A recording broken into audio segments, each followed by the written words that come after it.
রান্নাঘর থেকে সারার চিৎকার শুনে ফরহাদ ছুটে যায়। সারার শাড়ির আঁচলে আগুন জ্বলছে। ফরহাদ হাত দিয়ে শাড়ির আঁচল চেপে ধরে পাশেই রাখা বালতির পানি ঢেলে দেয়। সারা এখনও হাঁপাচ্ছে, ভয়ে কাঁপছে। ফরহাদও ফ্লোরে বসে পড়ে। মিনিট 2 পরে ফরহাদ স্বাভাবিক হয়। সারা স্বাভাবিক হতে পারছে না, এখনও ঘন ঘন শ্বাস নিচ্ছে। ফরহাদ এক গ্লাস পানি নিয়ে এসে সারার হাতে দেয়। সারা ধীরে ধীরে পানি খায়। ফরহাদ বলল, কিভাবে হলো এমন? সারা বলল, চুলার পাশ থেকে লেগেছে। ফরহাদ সারাকে টেনে তোলে। এখনও হাত পা কাঁপছে সারার, শরীরে এক বিন্দু শক্তি নেই। হেঁটে রুমে যাওয়ার মতো শক্তি পাচ্ছে না। সারা কাঁপতে দেখে ফরহাদ হাত ধরে রুমে নিয়ে যেয়ে ফ্যান ছেড়ে দেয়। আজকে সারার ছেলে রবিনের 5 বছর পূর্ণ হয়েছে। রবিনের জন্মদিন উপলক্ষে বাসায় ছোট্ট একটা আয়োজন ছিল। পাশে 2 বাসার থেকে 4 জন এসেছে। ফরহাদের ছোট বোনের বাসা থেকে তারা এসেছে। ফরহাদের কয়েকজন বন্ধু এসেছে। সব মিলিয়ে 15 জন মানুষের আয়োজন। 9টার দিকে সবার খাওয়া শেষে তারা চলে গেছে।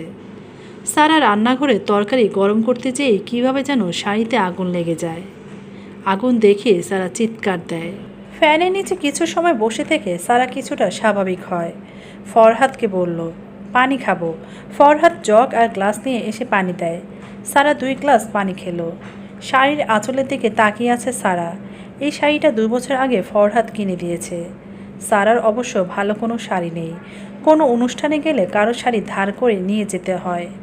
সেবার ফরহাদ এই শাড়িটা 4200 টাকায় কিনে দেয়। ফরহাদ একটা কোম্পানিতে চাকরি করে। যে বেতন পায় তার অর্ধেক চলে যায় ঘর ভাড়ায়।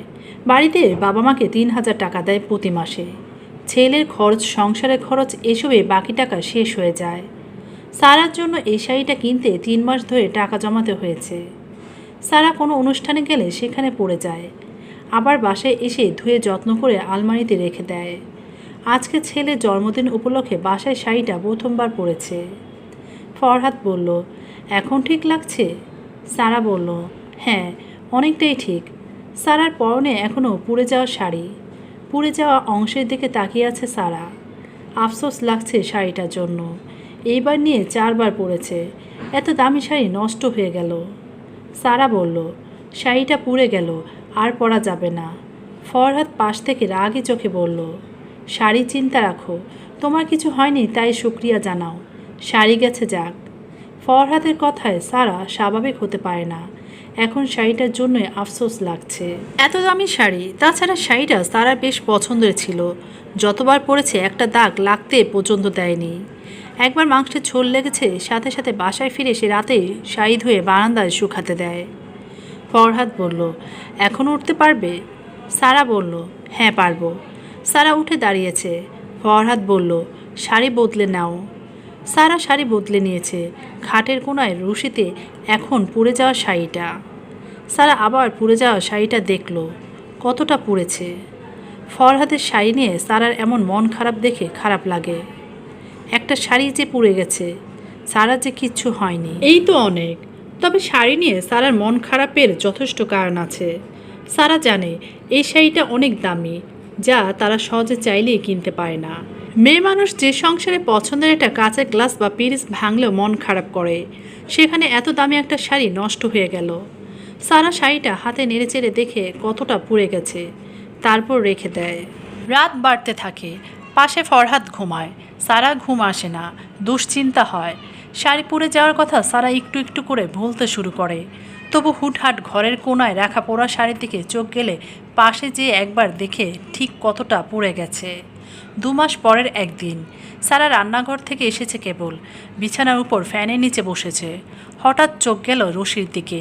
পুড়ে যাওয়া শাড়িটা যেখানে রশিতে রাখা ছিল সেখানে নেই। সারা আশেপাশে দেখল, কোথাও দেখছে না। ফরহাদকে ডেকে জিজ্ঞেস করলো ফরহাদ কোথাও রেখেছে কিনা। সারার ডাকে ফরহাদ আসে। শাড়ির কথা জিজ্ঞেস করলে ফরহাদ ঘরের এক কোণা থেকে একটা প্যাকেট নিয়ে এসে সারার হাতে দেয়। সারা প্যাকেট খুলে সেই একই রঙের একটা হালকা সবুজ শাড়ি। সারা শাড়িটার দিকে তাকিয়ে আছে। চোখে কখন যে কয়েক ফোঁটা জল জমে গেছে টের পায়নি। সারা চোখ মুছে নিল। ফরহাদ গত 2 মাস ধরেই দেখছে সারা পুড়ে যাওয়া শাড়িটার দিকে মন খারাপ নিয়ে তাকায়। তাই 2 মাসে বেতন থেকে টাকা জমিয়ে একই রঙের একটা নতুন শাড়ি কিনে নিয়ে আসে। মধ্যবিত্ত মানুষদের কাছে এই স্বল্প দামের শাড়ি কিন্তু অনেক মূল্যবান। গল্পটি ভালো লাগলে অবশ্যই চ্যানেলটিকে সাবস্ক্রাইব করবেন, লাইক কমেন্ট শেয়ার করে পাশে থাকবেন। ধন্যবাদ।